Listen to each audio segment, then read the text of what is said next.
welcome to That's Canon, a podcast talking about the Canon film series and other similar movies. This is episode 37, and I'm your host, Phil. And I'm Phil 2, Electric Boogaloo. There we go. We've rocked down to Electric Boogaloo. Avenue. Oh. Oh. Ruined podcast restart. Well, I mean, is this the height for you of Canon? Was this one of your most anticipated films?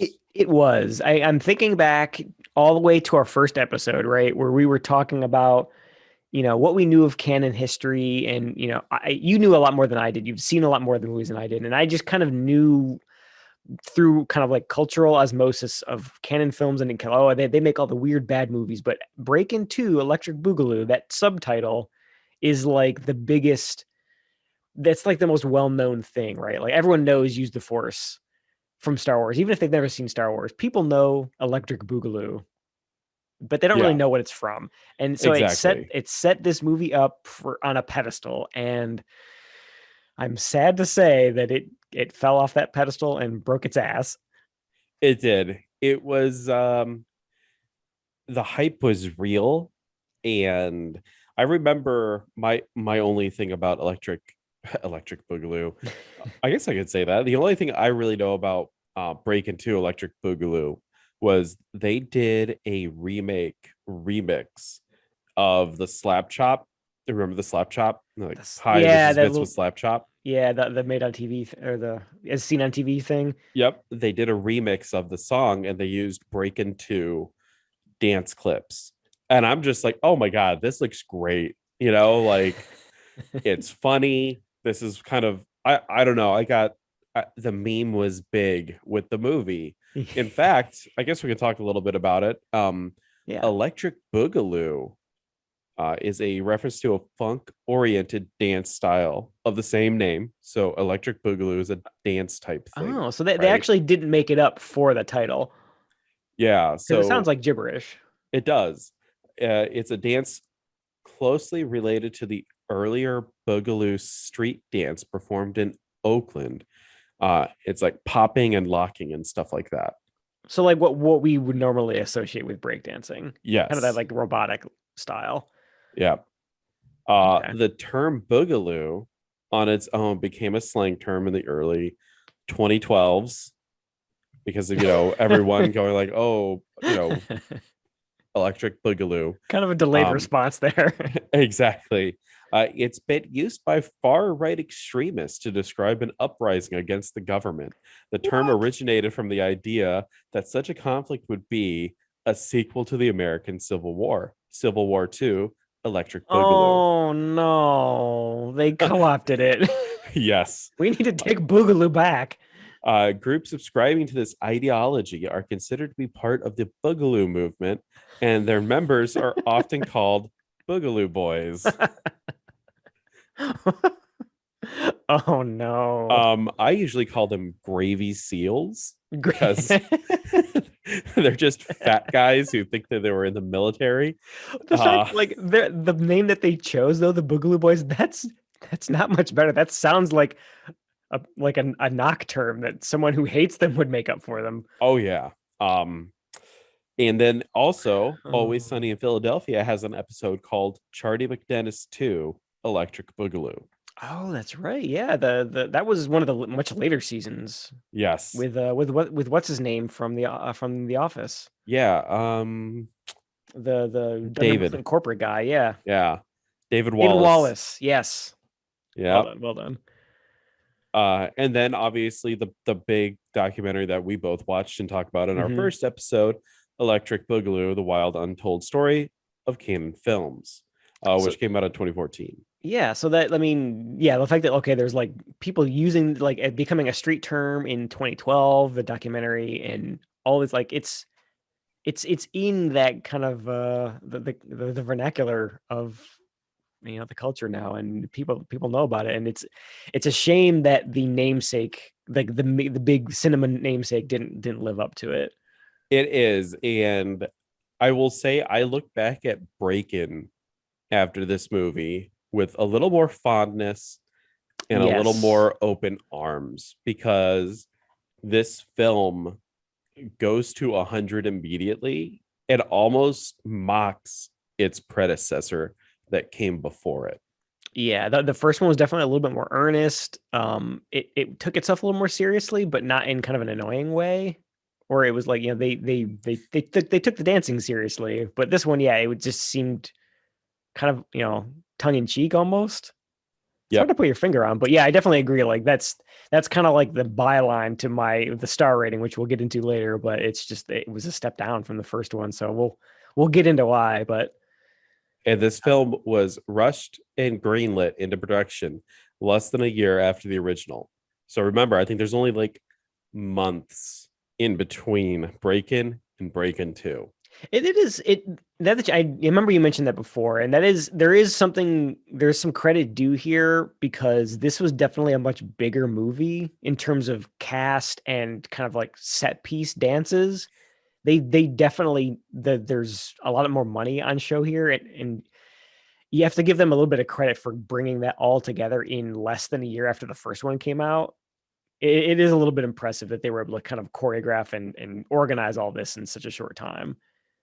I'm glad you're going to give it credit because I'm not going to give it any credit at all. As the movie starts, we get the spray paint graffiti type Font. intro credits. It looks cool. It has even the spray paint sound effects, and we Yeah. we see Shabadoo and um I almost It, called them electric shrimp, it's Boogaloo Boogaloo shrimp. shrimp. Yeah. So that's Uh, that's Turbo and Ozone, our main characters from the previous yes, movie. they are back, ready to pop and lock our dreams away. And Woo. I will say, like, the intro credits are not that bad. It's obviously setting up what we're about to watch, right? People are dancing, Yeah, kind of like and close-ups of the dance moves, kind of like anonymous dancers over the credits.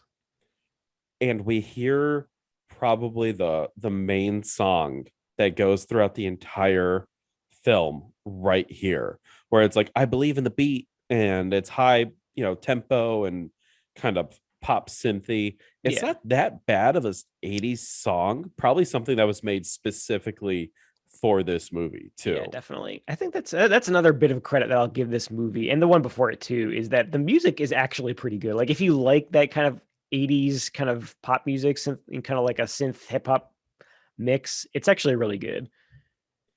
But we kind of come to realize that Lucinda Dickey's character, who's back as Special K, Special K.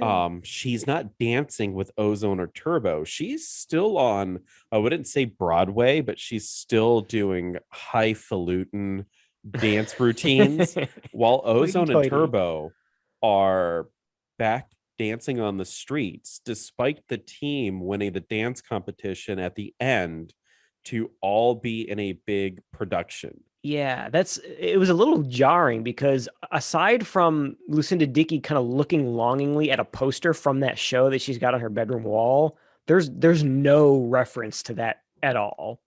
Like In fact, it's all undone. it is all undone because after the dance routine, Lucinda Dickey goes to her parents' place where she talks to her mom and dad. Um, Apparently, Special K is rich, Oh my God. which I did not know about, because is it in the first one? She's kind of, I wouldn't say she's poor, but she's definitely not rich. She No, doesn't, yeah, like that's I'm glad you had that same bit of confusion because I thought for sure that she was kind of like a struggling artist in the first one. Like yeah, she was like struggling to get parts and try to like break into the dance scene, and she just wasn't getting auditions with the kind of thing that she liked. yep. I was like ballet and kind of jazz dance and that kind of stuff, like the hoity-toity stuff, like you said. And then she was I feel like we saw her apartment and it was like not that great, and she was kind of on her own. And Yeah, with like yeah, we come into the second movie and her parents are in like a serious mansion, like tennis courts on site and giant swimming pool and barbecue hut. Like it's a huge place. Like where did all this money come from? exactly. It definitely takes a hard left for the sake of the story, Yeah. right? Because we immediately fall back into the same trope of class difference except this one is, I'm not going to say it's comical, but it's it's so at a 9 and a 10 at points that it is comical, Yeah, right? I would actually say it is comical. Like all of the bad guys in this, which we'll talk about each one of them, but they're all like comic book character evil Right? caricatures. Yeah. They're twirling their mustaches at us. Those street dancers will never get in my way. Exactly. So Lucinda Dickey, as she's talking to her parents, they do bring up I almost said Malcolm McDowell. I had that same issue Malcolm McDowell. last episode, but they bring up the fact that Christopher McDonald isn't in this. They're like, "Oh, why did you break up with that nice lawyer guy?" And Lucinda Dickey's like, "I don't like him, and he was a dork." Wow. I totally forgot that Shooter McGavin, right? Yeah. I totally forgot that he was in the first one. Oh man. I'm glad I didn't Um, know that watching this. I would have been disappointed. Christopher McDonald was actually offered a chance to reprise his role of James in Breakin' 2, but he turned it down. Smart move. Yeah, smart move, dude. He's getting gearing up for those Adam Sandler movies in the 90s. He's probably he probably like saw into the future or was around long enough to go, you're making a sequel like 4 months later. Yeah, This is nah. not going to be good. Which is kind of a shame. That was one of those characters that you needed in those kind of movies where he was skeptical at first, but he came around and ended up being like a strong defender of their kind of whole, the street dance style and getting them representation. It's a Yeah, shame. It would have been good here. it was definitely needed. And then the parents are kind of giving Special K shit because they want her to go to college, but she wants to dance. They want her to dance for nice places, not the street. Yeah, those street people, as the Street as the people. mother says. Yeesh. Yeah. Just kind of weird. Lucinda Dickey goes into her home and she looks at promo shots from Breakin' and looks fondly at That her was a better time. movie. Yeah, exactly. She looks fondly back at her time with Ozone and Turbo so much that she goes and visits them. Ozone and Special K exchange a kiss, and you're like, okay, I guess they're boyfriend and girlfriend. Um, it's just assumed. It's this, and I think this is one of the awkward or not well explained parts in Mhm. the film. Are they a couple? Are they a thing? It's so left unsaid. I feel like years have passed because they make it seem like they haven't seen Special K in like a really long time. They're all amazed that she's showing up. And yeah, there's all this weird kind of like relationship tension between her and Ozone. And then I mean it comes into play later, but apparently there's like an ex-girlfriend who's kind of in the mix and she's jealous of Special K kind of coming back into the picture, but we're all kind of left to put the puzzle pieces together and there are a lot of pieces missing. Oh, It's confusing. the whole entire damn pack is missing, in my Yeah. opinion, from this.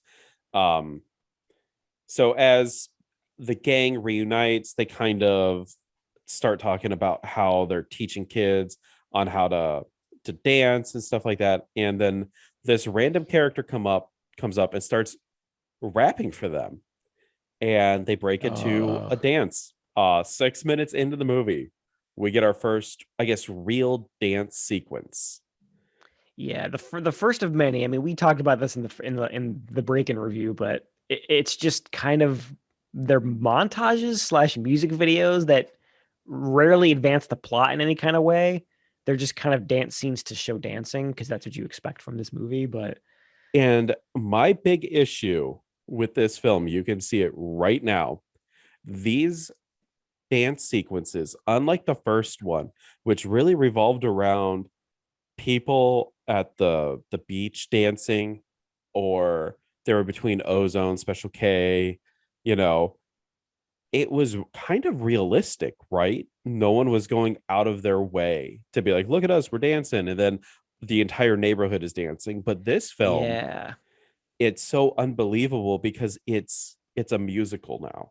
it Everyone who gets touched yeah. by the dance starts dancing. You are 100% correct. It is way less grounded than the first one because the first one, it was like you said, it was more realistic. The locations where they're dancing are more realistic, and it was more reflective of like the interpersonal sort of dynamics. Like the beginning where Lucinda Dickey is sort of like dancing to kind of prove herself, and then they're dancing against like the evil crew.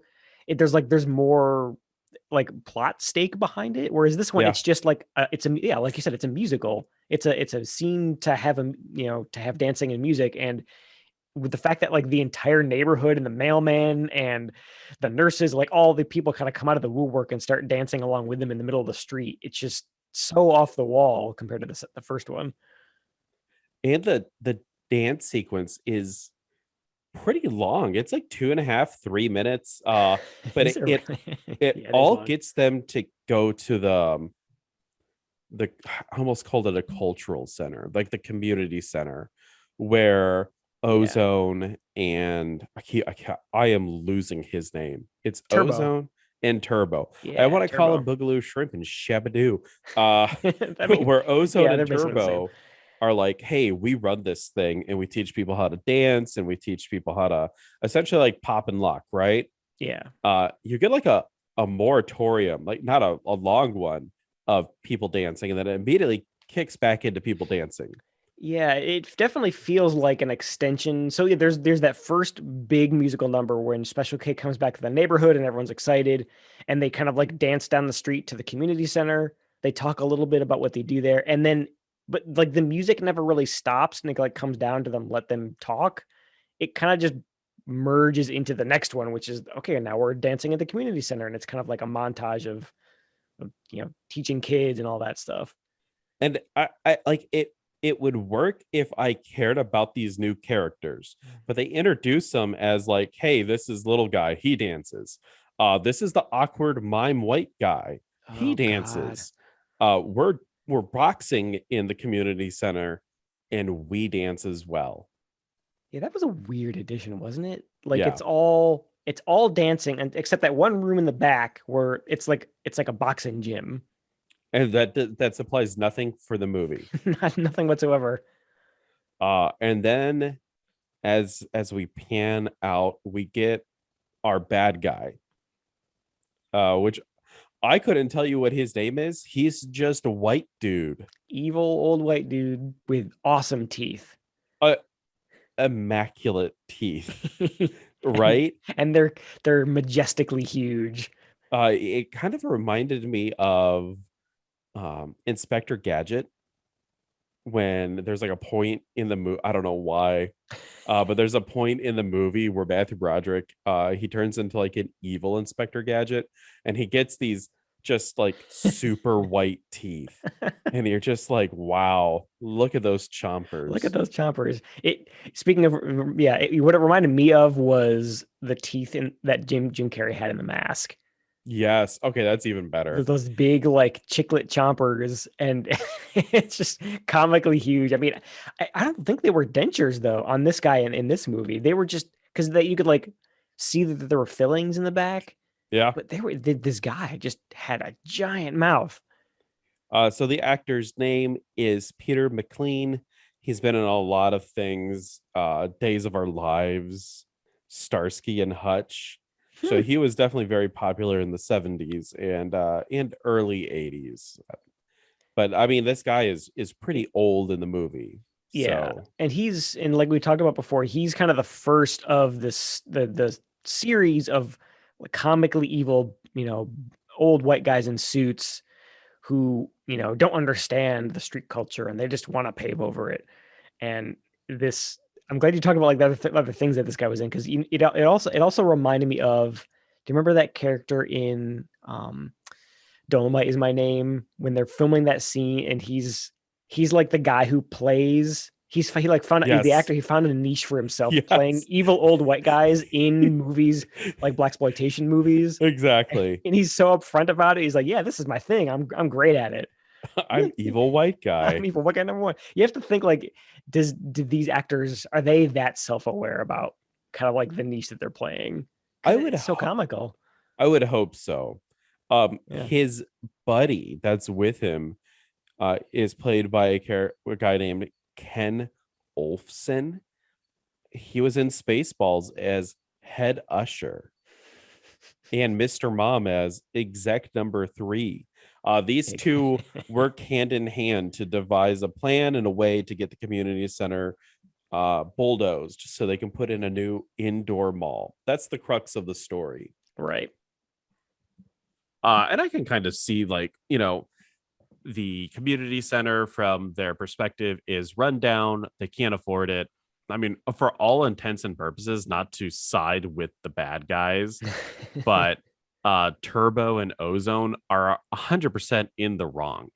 Yeah, They can't afford this place, and it's falling apart. yeah, that's the big thing is it doesn't like it looks pretty run down. It looks like it had probably been abandoned and they just kind of moved in and which is great. They like improved, they try to improve it a little bit, like they painted it bright colors and like made something positive out of it, but it's clearly really a dangerous place to have a lot of kids in one place because that thing looks like it's about to collapse. Exactly. And I think because of that, it's really hard to sympathize for these characters because you're just kind of like, I understand both sides, but you're wrong. This place is poo poo. That giant dome that you've got like what paper mache over, it's gonna collapse on you. Exactly. And then I mean, it was like not even 4 minutes, maybe like 2 minutes of story. And then we go right back into dancing, a dance montage that's montaging towards nothing besides just showing Right? people dancing. Again, like I mentioned it before, the dance montages in musicals or whatever they're in, they need to advance the plot somehow or have some kind of like goal or focus because there's in some other ones you like there's like training montages or montages of like, oh, we're fixing up the community center and it shows people painting and nailing boards and like all that stuff, but there's like a plot element to the musical number, but Exactly. like There's a there's no reason for their focus. existence. Yeah. Yeah, and there's 100% no reason for any of these two dances to exist at this No. point. What it probably should have been is because this is like right around the time where Lucinda Dickey says, I'm between jobs. Maybe I'll stay hang out here and I'll help teach the classes with you guys. It should have been a montage of her teaching classes and seeing kids get better and better and her getting, being really proud of them. Like that's what that montage should have been, but it wasn't. Yeah.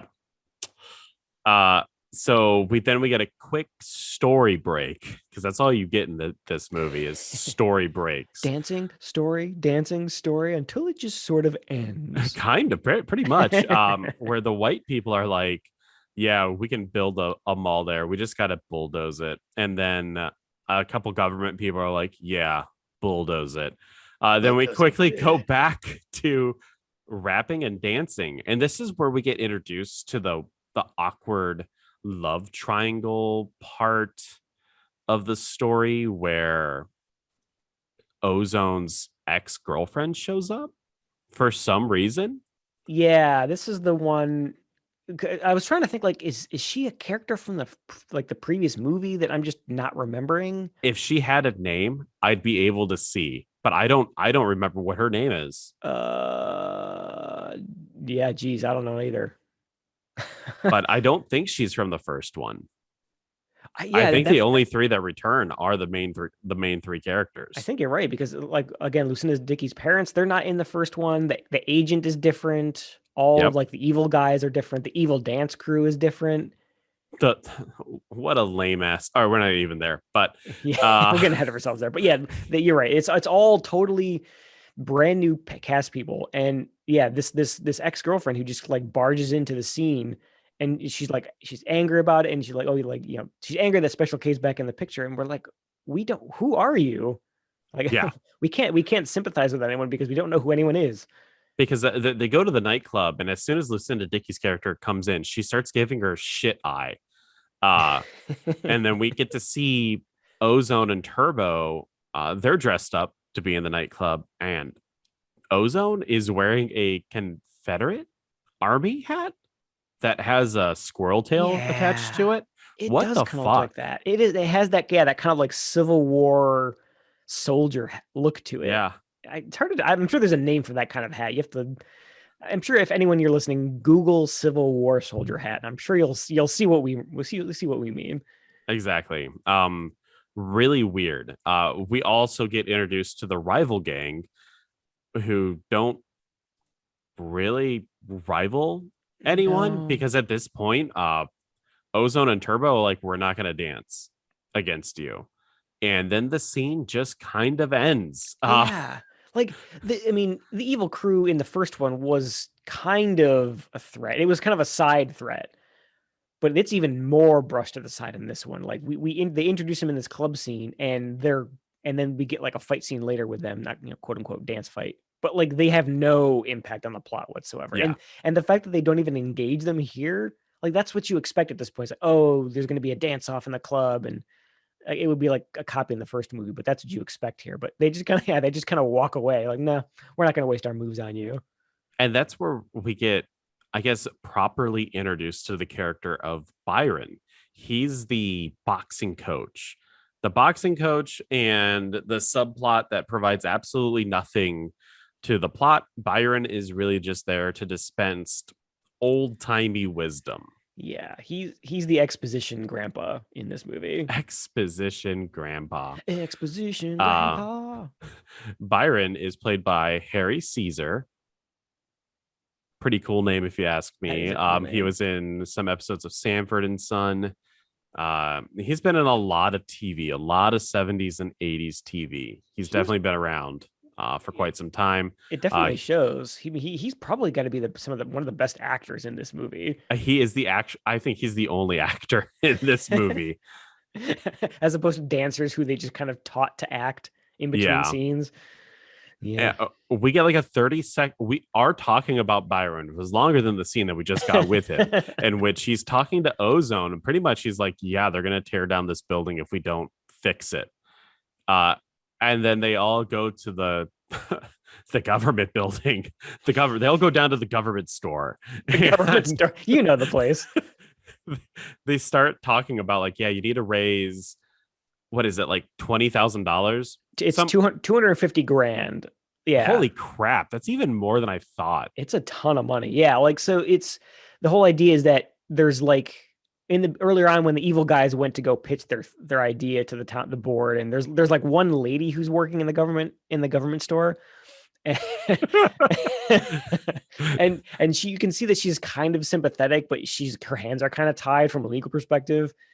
So she managed to get like a 30-day window where it's like, okay, we get you guys 30 days to raise the money to basically like uncondemn the building, make it safe for what you're doing there. And that's that. And they're like, thus becomes the central kind of conflict in the plot. They got to raise that money in a month in order to save the community center. Otherwise they got to put it up for sale and the evil co is going to buy it. Look, I thought the money was drastically smaller than $250,000, which goes to show you that we're 21 minutes into the movie and my attention was not not that keen. How the fuck do they not hear this movie or this amount of money in the 80s and immediately go, well, it wasn't even worth a try, right? Like, yeah. That's an insane amount of money, especially, again, I don't want to sound mean, but they're poor. Well, yeah, I mean, it's like they clearly didn't have the funds to get a proper building to do like their dance studio and the boxing gym or whatever it was. Like they basically looked like they moved into a building that had been abandoned. So they clearly don't have the funds to maintain it properly. So yeah, it sounds like a death sentence, especially like in the 80s when that is a lot more money than it is today.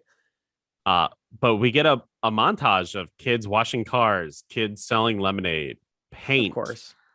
We get the thermometer of red that they're once they get to the top, it's all red, right? Yeah.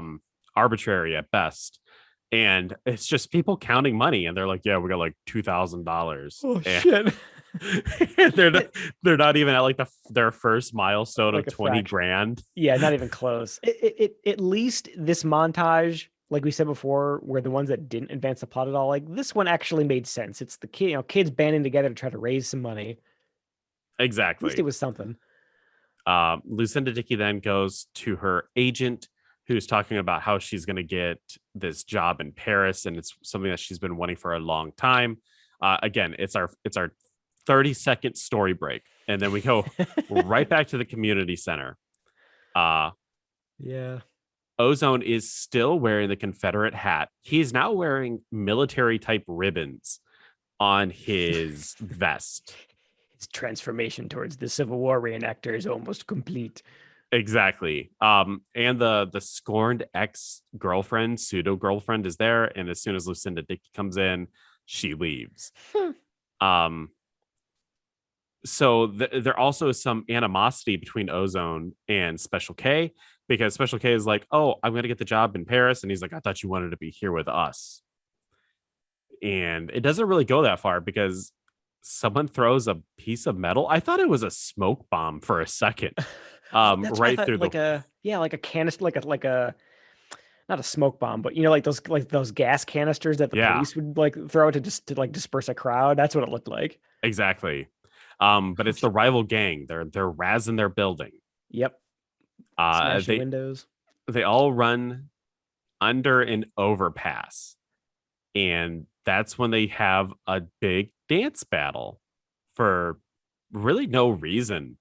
It's not like Ozone and Turbo were confronting or pushing this rival gang. They're just kind of, I mean, I guess they're just assholes, right? Yeah, like there's no rivalry. Like we've already established from that club scene that like Turbo and Ozone, they've got bigger fish to fry, especially now that their community center is on on the line. Like why wouldn't they just walk away from this also?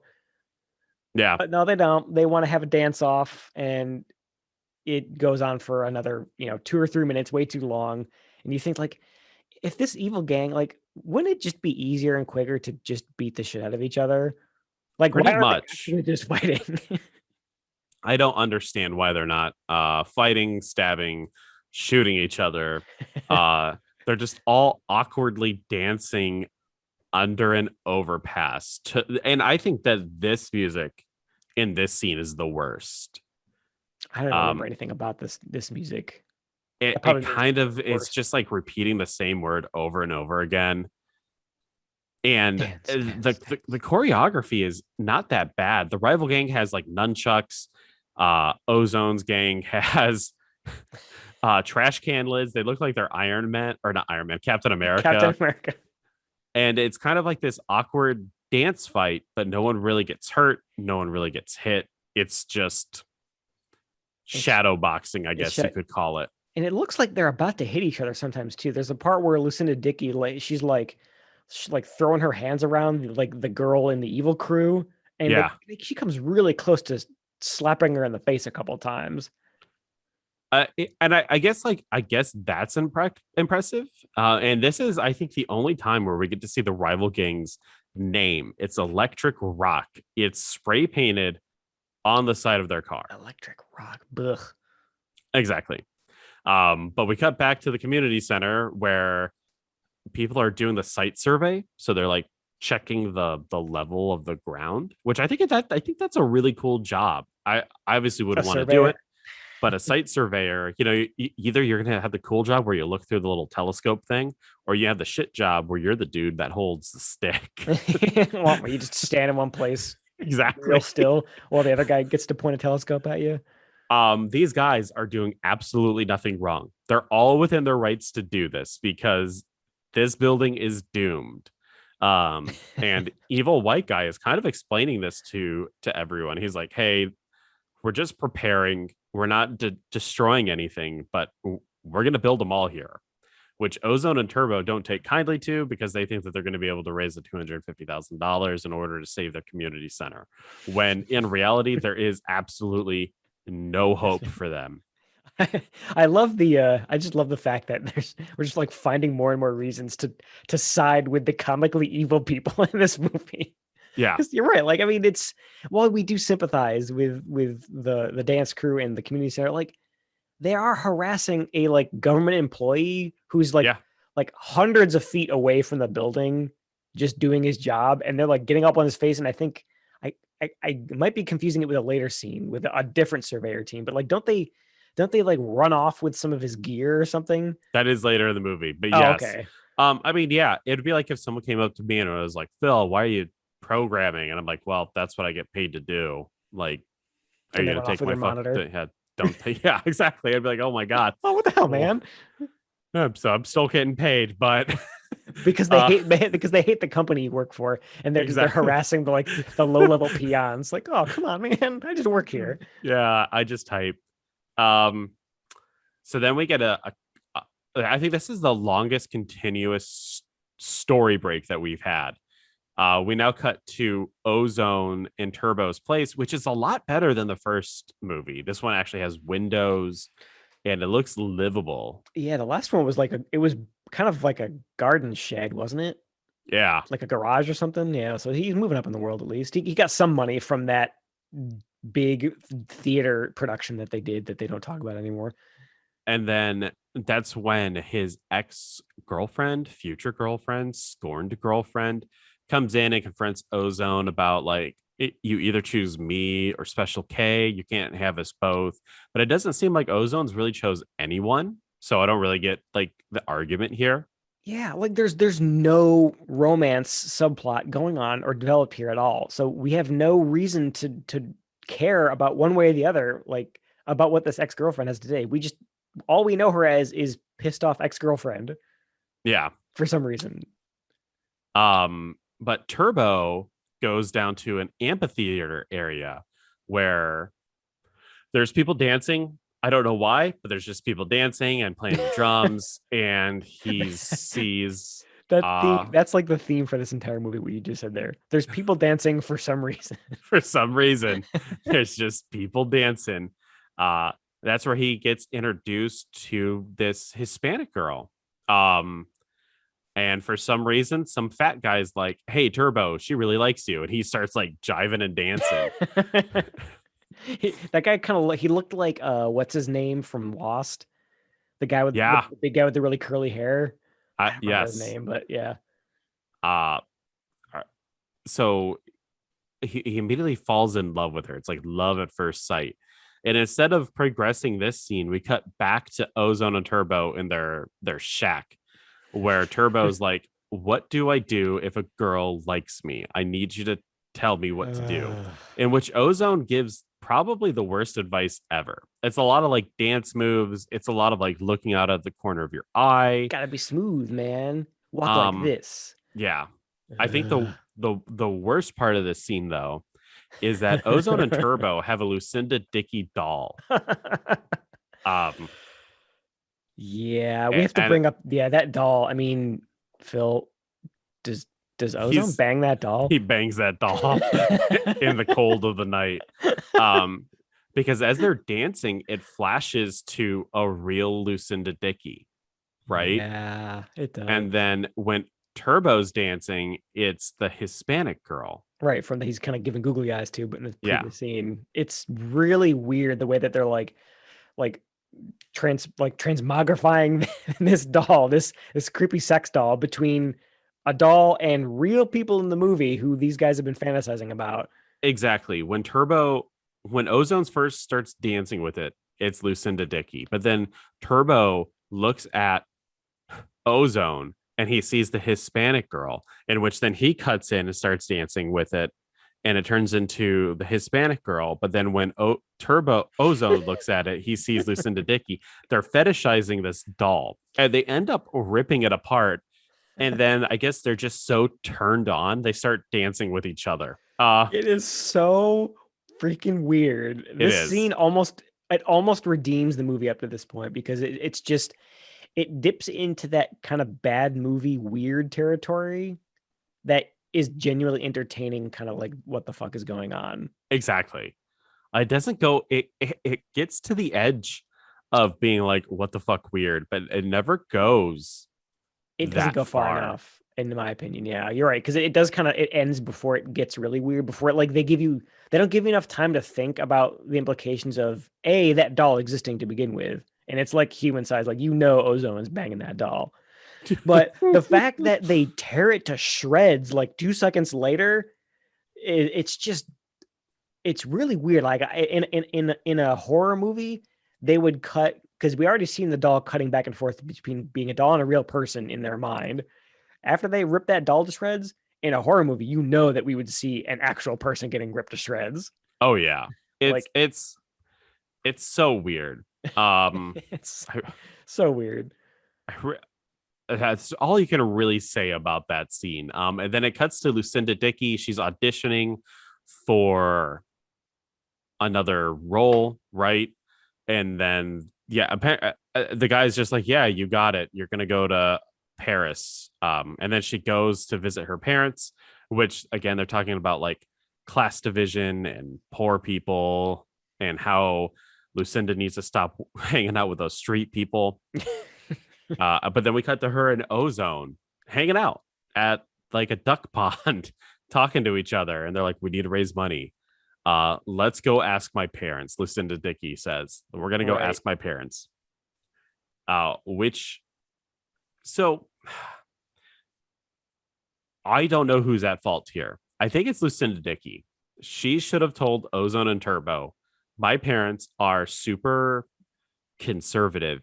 You need to not dress like how you do." Yeah, it is kind of a tough scene because you're right. What we get next is this. It's basically the same scene from the previous movie where Ozone and Turbo show up to like a rich person party, and you get that sort of like, oh, they don't belong here, kind of like conflict. You would think in the real world, Lucinda Dickey, yeah, would be like, hey, like my parents are loaded. We need to get some of that money to save the community center. So we need to like is like we it sucks. You're right because like they need to they need to play the part to get the money. They need to sort of like schmooze them Yeah, to get that money. It's so like it's like morally gross, but you know, like in the real world, that's what they would and should have done. exactly. As I say it, sometimes you just gotta suck the dick. Like you just got, you don't want to, but in order to get where you need to go, sometimes you just gotta fucking do it, right? Sometimes you gotta talk to people who you normally wouldn't want to talk to. Sometimes you gotta do the job that you don't want to do. Yeah, especially like Um, especially in this case, like why like who cares? Like I'll do whatever you need to do. Just give me your money. exactly. Who do you want me to kill? But no, Ozone and Turbo show up in their retro futuristic stylistic Confederate Army uniform type costumes again. It's so weird. It's Yeah, all over the Turbo, place. he's wearing like he wears a couple times throughout the movie, but it's almost like a marching band outfit, but way more Yes, kind of like loud colors. It actually looks pretty cool. But again, like if you're trying to schmooze money from the rich people, dress it down a little bit. exactly. Dress it down and dress it up in the right Yeah. way. Um, but yeah, they get introduced to Lucinda Dickey's mom, in which she does make comments about all of their clothes. And then in walks this totally arbitrary character that we never see again, and is referred to as Lucinda Dickey's fiance. It's Huh? nerdy white man number one. Um, You know what it, he's from? what? I didn't look this up, so correct me if I'm wrong, but I think he is one of the guys in Chopping Mall. He kind of does look like one of the dudes from Chopping Mall. W- Was this guy? I think this guy's name was Howard, right? Howard or something. Yeah, he was like the lawyer. I think yeah, I Yeah, think Howard was right. Yeah, because I think there's like the three main guys in Chopping Mall, and they're kind of like all in that store in the first scene, like the tailor shop. I think he's the guy who's like trying to convince the nerd to close the store so that they can have the party there. which is kind of speaking to something because this guy is super nerdy. He looks, yeah, in this movie especially, he definitely plays that nerd uptight part, that uptight nerd part for sure. He is. He's Greg in Chopping Mall. Goddamn. Woo! Yeah. Look I, at you. I know my nerds. We Gregs can smell around, man. Nick Siegel. This is one of the 1, 2, 3, 4, 5, 6 movies that he has done. Oh yeah. This was actually his first movie, Breakin' to Electric Boogaloo. Chopping Mall Listen, didn't come out till 1986. he's moving up in the world. Chopping Mall is an American treasure, so as starring Dick Miller. We need Yeah. like a button that we press when we say Dick Miller, and it's like, Dick Miller. yeah, Miller time. It's Miller time. Uh, but anyways, We needed Dick Miller in Electric Tube Boogaloo, like, but playing the same janitor from Chopping Mall, because we yes. already established in Breakin' One that brooms and mops are magic Oh and can yeah, float on their own. So Dick Miller needs to show up in this movie and do some kind of like crazy Jedi mind tricks with a mop. it would be amazing. Oh man, if only. Amazing. We get another like dinner scene, kind of like how we did in the first one, because they probably thought like, oh, Turbo had that really funny like pork brain You moment. want some of this pig cheese, man? Pig cheese. Yeah, that's right. Sick, man, Um, sick. in which now he's getting fed chili. And obviously it's bad because he's making exaggerated faces and whatnot. Yeah, And he okay. ends up feeding it to a cat. Which is awesome. I was gonna say, like, the fact that he like it's like it looks like a seafood soup or something because there's like a little squid or something in That's there, right. Yeah. and he feeds it to the cat. And I was just like, show more of the cat. That's the most interesting part of that scene. Yeah, The exactly. More adorable cat. cat. But the scene boils down to them asking for more money, and it's the dad will give the money if Lucinda Dickey never sees Ozone and Turbo again. And this upsets them enough to where they leave. Uh, but they take dinner rolls and they do this really awkward, like tossing it up in the air, and then they like finger guns the parents, and then they leave. And then cut like right in the middle of that. It's like, Cut back to the duck pond. Lucinda Dickey and Turbo are talking to each other. And again, it's about like love and like, how do you know if you're in love and whatnot? oh yeah, that's right. Because like he already got weirded like sex doll advice from Ozone, and now he's yeah, gonna get. He's like, that was weird. I'm gonna go ask Lucinda Dickey for advice. exactly. Uh, now we're gonna stop right here. Dancing on the Roof by Lionel Richie. Have you ever seen that music video? It won like awards. I have, and I wrote that down as a comparison for this next scene about what we're about to talk about because Dancing on the Ceiling came out in 1986, by the way, Greg. are This you is are you pre shitting Dancing me? on the Ceiling, Did Lionel Richie rip off like? Oh my god! right? Oh my Oh my god. god! Turbo turns on his Jedi powers as he Once goes again, into the shack, the home, and he starts dancing, but through because this guy's a fucking Jedi, he starts dancing on the ceiling and the walls. Dun, Um dun, this dun, is dun, the dun, exactly, dun, dun, this is dun. the standout scene, I would say. Oh Uh yeah. and, and this is the part and the moment, even though we've had a lot of moments before this, where I went, fuck this movie.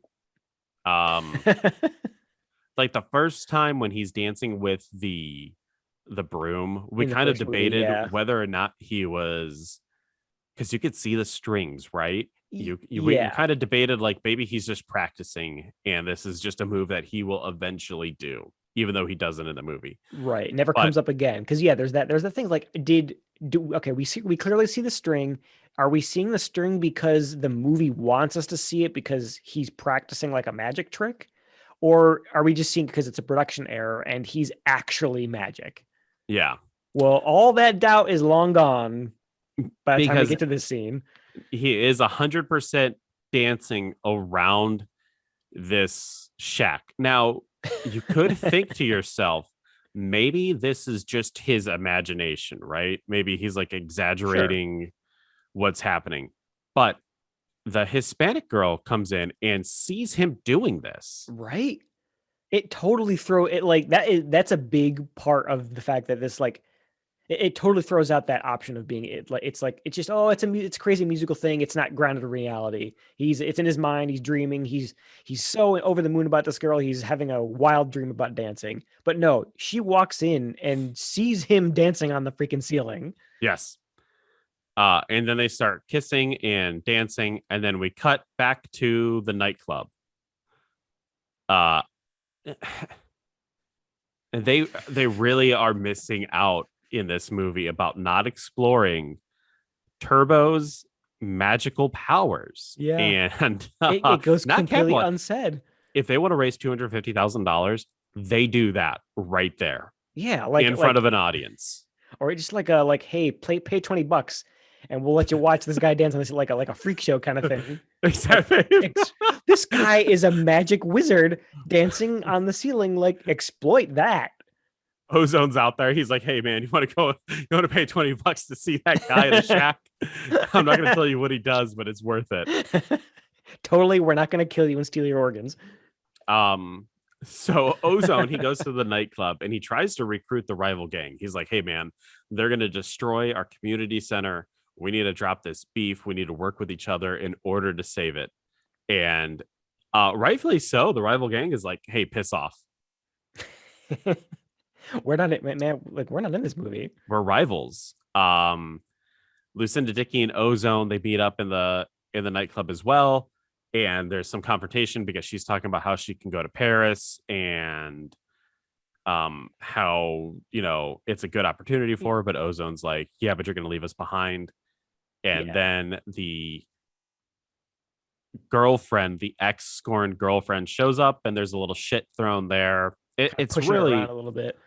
It's so weird. Then we get this other scene the next day, Lucinda Dickey and her mom shopping and like, "Oh, we're getting ready for Paris, blah blah blah." But then she sees like people street dancing, and you can see the lost love in her eyes. Yeah, you definitely tell she's conflicted about it because it's a great opportunity, great offer, but she knows that she'd be leaving her friends in the dust. And yes, just seeing the dancing, which is actually kind of a nice moment because it kind of harkens back to that first movie where it was all just kind of on the sidewalk in the alley, kind of more grounded. She's remembering better days and makes her feel guilty. Oh god.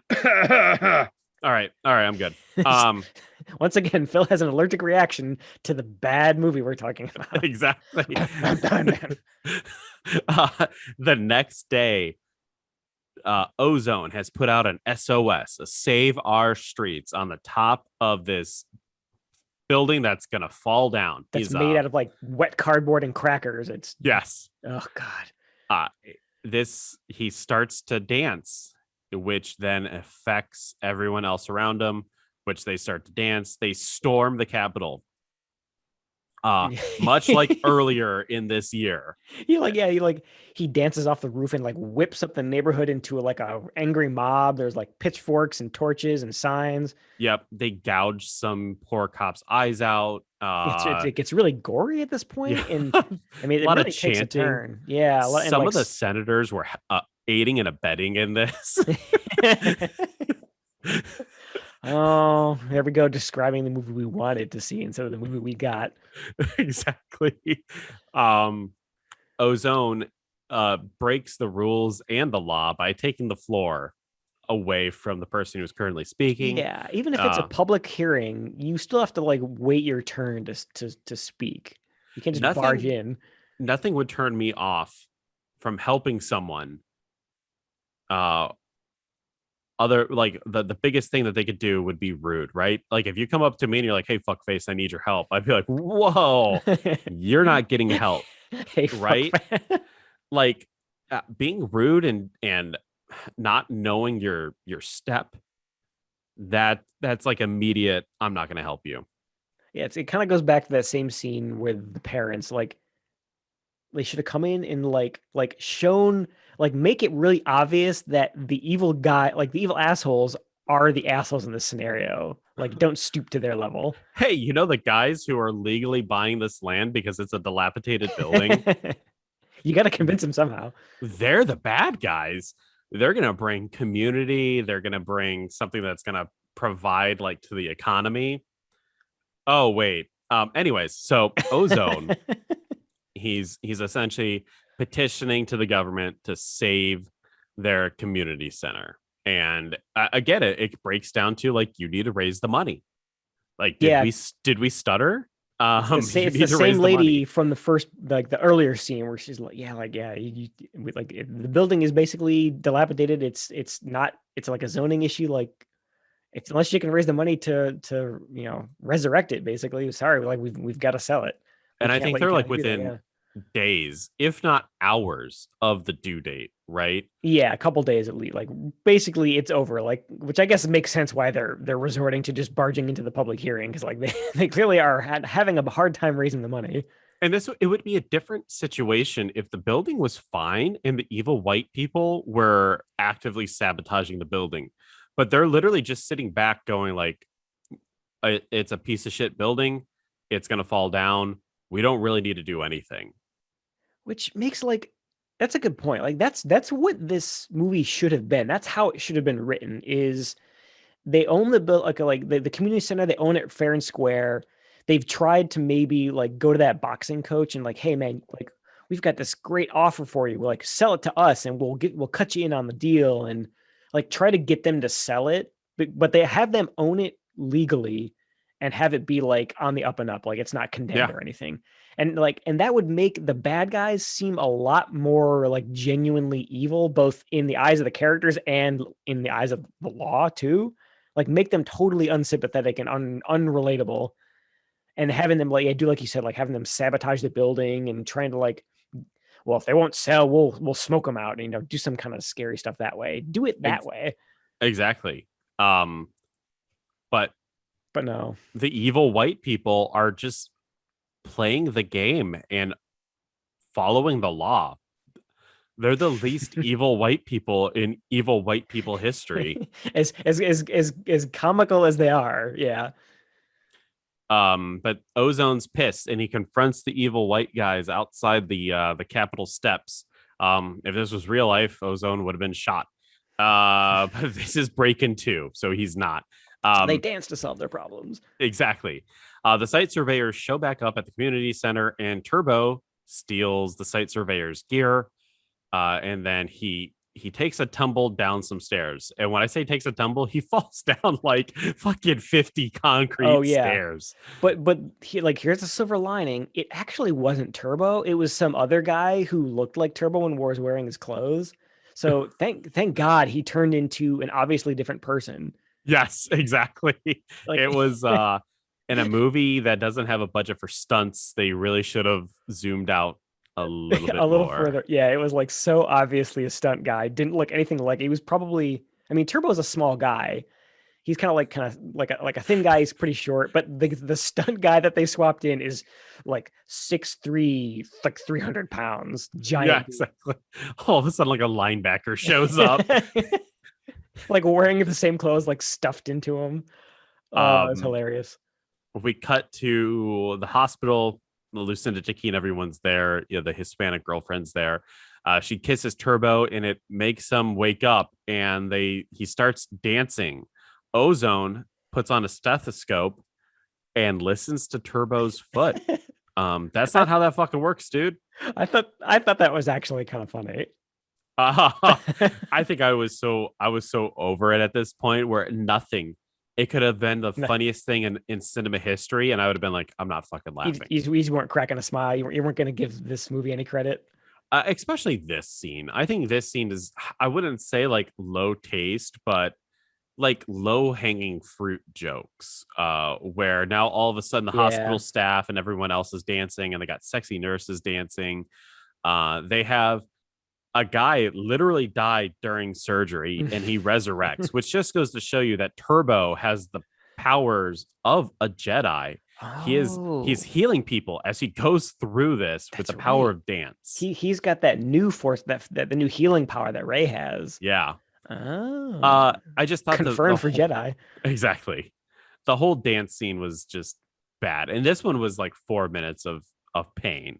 Yeah, I know you hate it, and I think the reason you hate it so much is because it's in the context that it has, where it's in this movie that otherwise should be grounded in dance crew tries to save the community center, like let's band together and fix it. Like in this context, like we shouldn't be having these kind of like reality breaking, fourth wall breaking kinds of scenes. Exactly. It like again, I thought it was kind of funny. Like it in a vacuum.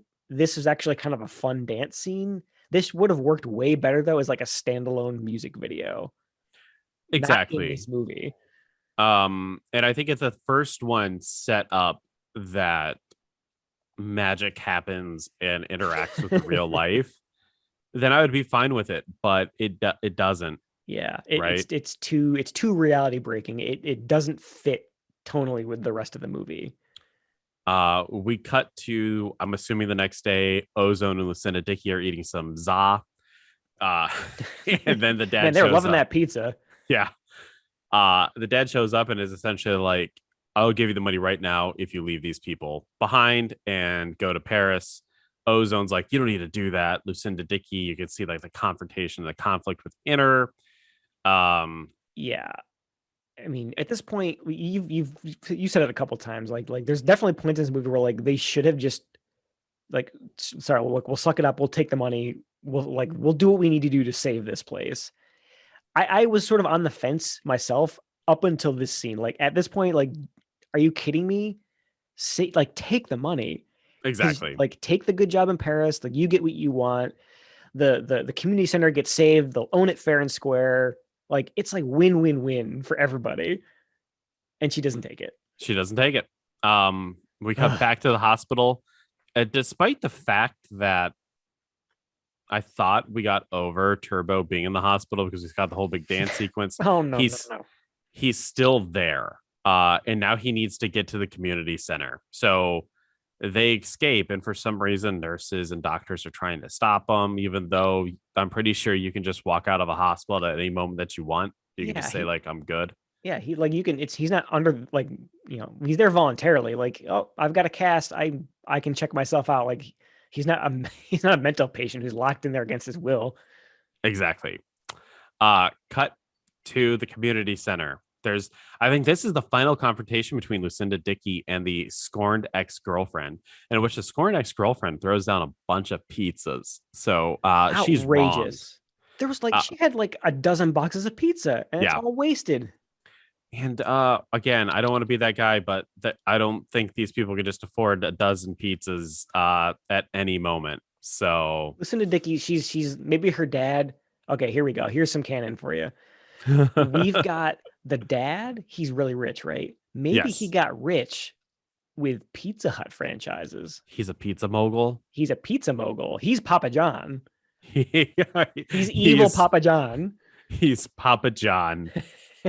I like that. I'll accept that. That's why they're always eating pizza. She gets it for free. But the confrontation ends, I guess, not prematurely because it ended because some bunch of bulldozers are showing up, and the street people start climbing all over the bulldozers and dancing and thrusting and simulating fucking it. Children are getting into the mouth of the bulldozer, and this is the only time in which the white guy is truly evil, and he's like, just run him over. Yeah, like at this point, Turbo shows up and he's like the last one between the bulldozer and the community center. He stands like right in front of these giant machines, and yeah, the evil land developer's like, I don't care about no kids. I want that thing down. And he's like, and the bulldozer driver's like, I'm not gonna kill a kid. Yeah, and then they all just drive away. And they just drive away. Even though the white guy legally owns this building now, right? And then a news crew shows up for no reason. Yeah, and then it's a he's big like, story. hey, evil white guy, were you about to run over these kids? And they were like, oh, no. At See, this point, Ozone is like, hey, we need more money. We need a lot of money. He's like, we're going to put on a dance show. And they start putting on a dance show. And more people are showed up to see the dance show. But at the end of the show, they're still short, right? right. They're short by around like 50K. They've got, was it 200? Maybe it was 200K. Either, yeah, they're short by like $50,000, some huge margin that they clearly aren't going to get through this show. And so in front of the news cameras, they start strong arming the evil white guy and blackmailing him for money, in which they get all of the money that they need. Because Lucinda Dickey's parents show up also and throw in some money. They're like, we finally understand. For some reason, they had a change of heart in the background, and they finally understand. It was is unrealistic as that is. It was nice to at least see some of them, like some of the evil guys, come around for the right reasons. Like, I do have a change of heart. Like, they're doing the right thing. I'll give them some money, as opposed to the other, like the city planners and the land developer, who only change their mind because they're on camera and they don't want the bad publicity. Exactly. That's such like a terrible message to put in this movie. And then the movie, they start dancing and it sort of ends. And There's no just sort of postscript ends. where we see the community center built. There's no, this is what Lucinda Dickey, Ozone, and Turbo are doing now. It just ends when they raise the money. Yep. They And just that's Breakin' 2, Electric Boogaloo. That's it. Yeah. I mean, again, like we said in the beginning, it definitely doesn't live up to the first one. And I think the No, fact that it was produced less than a year after, I think it definitely shows. 1 star. Only 1 star from you. Okay. Only that's one more than it probably deserves. Yeah, considering the way you talked about, and that's too surprising. I went back and looked at what I gave Break. I gave Breakin 3 stars. I actually quite enjoyed that one. It was fun to watch. So I gave this one 2 stars. Okay. I liked the dance set pieces, the dancing on the ceiling part. I thought the hospital scene was kind of funny. There were gems of potential here that they could have made a great sequel, but it was just a step down from the first one. It wasn't, and maybe honestly, it could have all just come down to the fact that I'm just burnt out on breakdancing. Like one movie was maybe enough for me, and even like okay, that's all I need. It was just too much of the same thing, I guess, in this one. But okay, here's a rant that I want to go on. And this Yes. is maybe kind of in defense of this series, but I think there's a lot of missed potential here. This movie Breakin' 2, the whole plot, right, is it's we got to band together to save the community center. Like that should have been the plot to the first movie. 100%. They got these plots mixed up.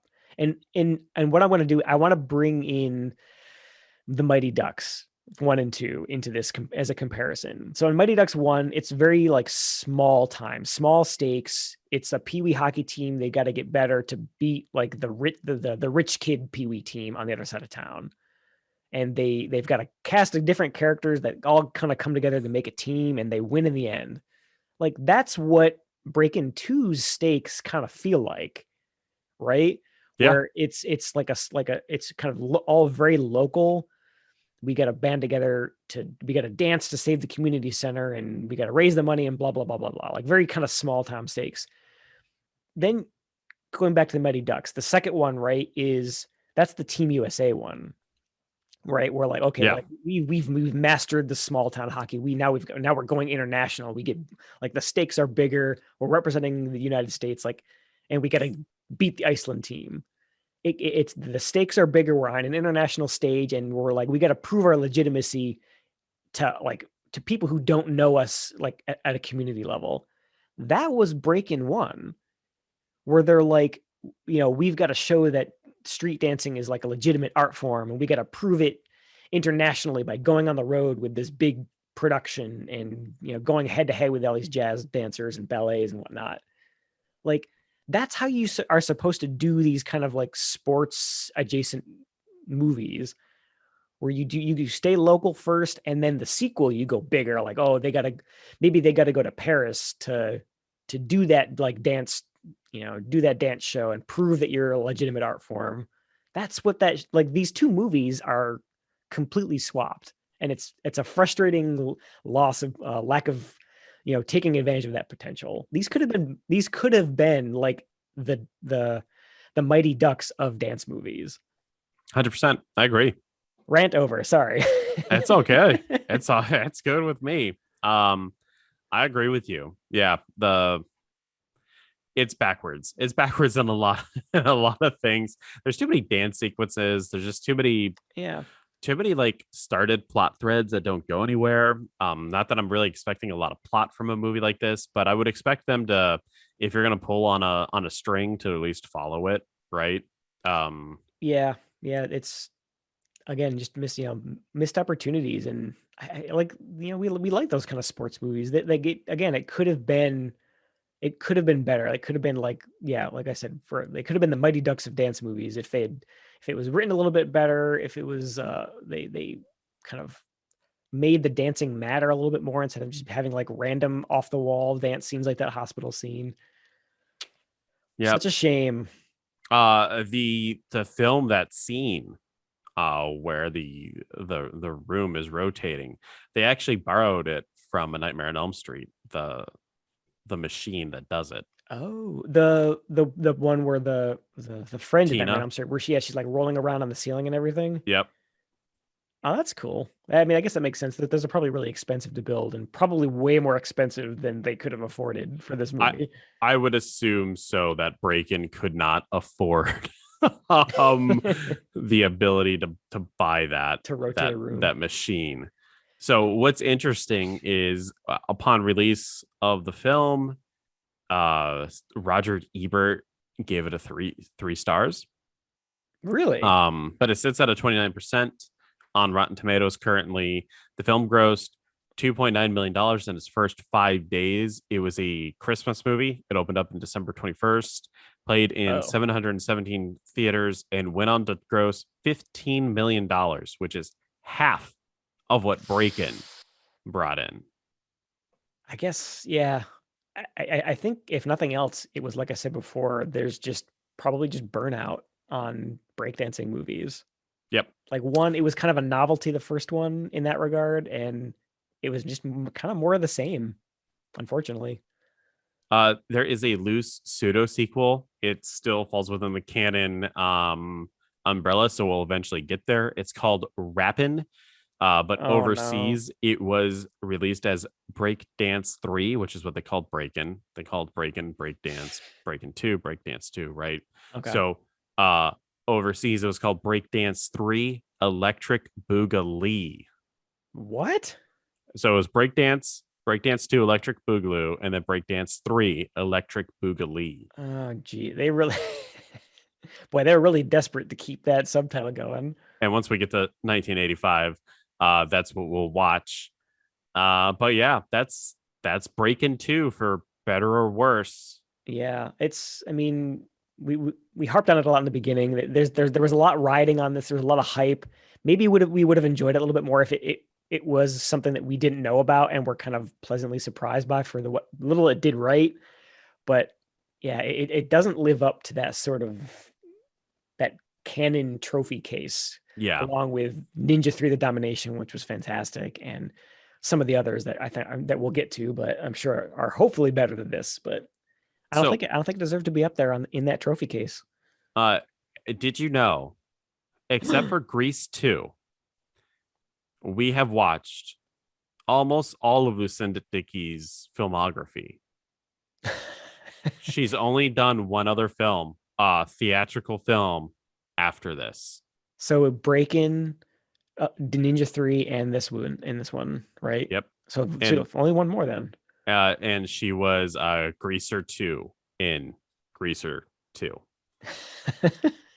Um I actually did notice that, and I wanted to ask you about this too in terms of how the timelines go. But I noticed that like in Ninja 3: The Domination, she got like impressively ripped for that one. She looked like she was in great shape. She didn't really have that quite as much in this one. I wonder, did they film this one first and then she got kind of, went to the gym and got bulked up a little bit for Ninja 3? I think we touched upon this. Yeah, this is very familiar, but it came to my mind again. I couldn't remember what the timeline was, Let's but they take a must have look they came out the here. same year, so pretty The close. first film in a 5 picture deal with Lucinda Dickey. So the deal was Breakin' 2, Breakin' 3, which fell apart. King Solomon's Mine and its sequel. 3 films didn't happen. Let's take a look here. The film was shot in 1983 with Lucinda Dickey quickly starting work on Breakin' not long after. So she filmed Ninja 3 and then went on to do Breakin' and Breakin' 2. Interesting. It's just that the film release schedule, Ninja 3 released after Okay. Breakin', but before Breakin' 2. So that's interesting. So I guess, yeah, maybe she was on like some kind of fitness regimen and then kind of fell off and was doing just more straight dance. Yeah. I don't know why I'm like so obsessed with this, but it's just interesting because like it was like that was kind of a good look for her, I thought. And Yeah. it was interesting to see like, yeah, because like you said, the way that they released these, it's all out of order. So I was like, how is she doing these body transformations in between these movies? It makes no She's sense. like a regular Christian Christian Bale. Bale, right? Yeah. We're gonna see her in like that fourth movie in Grease 2, where she's like like a big giant fat person. Exactly. She gained 300 pounds in like a year. Well, Greg, I think before we get back into some canon crap, Ooh. we reflect upon Lucinda Dickey and we finish up her filmography with Cheerleader Camp, Oh God. the horror movie Cheerleader Camp, Just the title alone. God damn uh, it. starring Betsy Retzel, Leif Garrett, Lucinda Dickey. A group of cheerleaders become the target of an unknown killer at a remote summer camp. That's, is grown worthy as that title is. I'm looking forward to that. I think, geez, it's been a while since we had like a slasher, like a Yes, horror slasher. exactly. Because the next film that we would be watching is a post-apocalyptic Italian film, and I'm not Hey. ready for that. I need I need a horror movie. Yeah, we've talked about this before, but that's our jam. We love our horror movies. We love our slashers. As campy as they are, they're always entertaining. We need to palate cleanse with a little bit of gore. And I think there's very few actors or actresses that we can say like we've pretty much watched their entire The entire filmography. filmography. And Lucinda Dickey, it's kind of shocking that her career kind of ends after this Yeah. upcoming film because she's not bad at acting. No, she's certainly fine, but I mean, the fact that she's also clearly a really talented dancer in real life, it's kind of amazing that she didn't get more work in that sort of musical genre. I mean, there are enough of those, especially at this time, that you'd think that she would be getting more steady work, but maybe Yeah. she just didn't like the business. Who knows? What is she doing nowadays? Do you know? She retired from acting in 1990 and lives in California with her husband, Craig, a co executive producer, among other things, the TV show Survivor. Wait, her husband is the executive producer of A Survivor, or she is? co-exec she Her husband is a co-executive producer of the game show Survivor. Okay. Boy, they really went to the bank with that one. That show's still going, isn't it? Jeez. Yeah, oh yeah, I think it's like in season 50 or something, some shit like No, that. no wonder she's not back in show business. She doesn't need that noise. She's living on that Survivor money. Looking at her husband's IMDb, despite the fact that I haven't heard a lot of this stuff, it is decades worth of reality TV stuff. Jeez, Wicked like behind the Tuna, camera. Shark Week, Ghost Hunters, Wow, those are um, big reality show names. American Chopper, Garage Rehab. Yeah, this guy is like the king of reality TV. Oh, geez, yeah. Listen to Diggy. More power to you. Ride that reality show paycheck, man. Swamp Pond, What? The Will Wheaton Project. Oh well, David Tutera's Celebrations. So, is that like celebrity celebrations? Is that what that's Yeah. supposed to be? Oh, Extreme Loggers. Oh my God, Greg. Extreme Loggers. UFO whoa. Hunters. Girl Meets Cowboy. We need to take like a second break and just watch some of these Do an fucking episode of Lucinda Lucinda Dickey's Dickey's husband's husbands. executive producer filmography, the podcast. Yeah. Oh Oh my God, that's insane. He's got a lot of shit on here. But God, I mean, good for him. Like he's you, probably rolling in bank. find your niche, and yeah, I'm sure they're doing quite well. So is she? I mean, Wow. this might be a good way to redeem ourselves. We should try to tweet at Lucinda Dickey or find a way to get in touch with her and see what she's up to. I Maybe will she's willing say, to reminisce a little bit. Lucinda, I didn't say you were shit. I said you were really good. Unlike the other actress that I Oh scorned. yeah, you're awesome in these movies. If you are So somehow listening to this, well done. You are probably one of the best parts about these movies. she's got a tweeter, but she hasn't tweeted since 2012. So this might be a little bit harder to do, but I'll Falling try on to deaf track down ears. Lucinda Dickey. Well, hey, Um, again, if you're listening, if anyone knows Lucinda Dickey, hey, go check your Twitter account. yeah, Got a DM I'm waiting for you. I'm gonna tweet you. Greg, what was the quote of the week? Well, like the other Breaking movie, it didn't have or unlike the first Breaking movie, we didn't have a fantastic quote from Turbo about pig cheese, which was hilarious.